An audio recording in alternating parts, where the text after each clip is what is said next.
I'm Chris Rogers, with today's business news. Identities, the well-known apparel decorating business, is celebrating its 25th anniversary this October.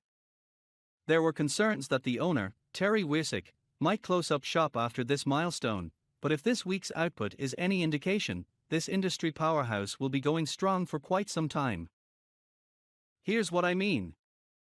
The Power Shack is a new virtual golf venue in Streator. A full front print on a t-shirt has the Power Shack's logo and date of establishment. Ottawa Friendship House has logo prints on a tees, and also on a tote bags. Ottawa Friendship House also has embroidered caps and beanies.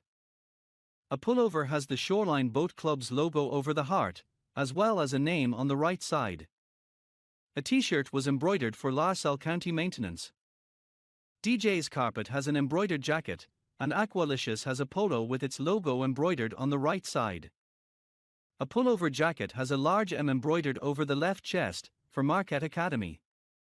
A whole set of items was embroidered for a newborn baby.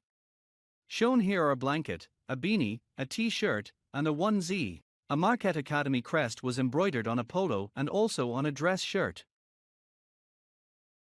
As you have just seen, Identities has no intention of slowing down, which is good news for all the people who love their custom apparel for schools, clubs, businesses, and family.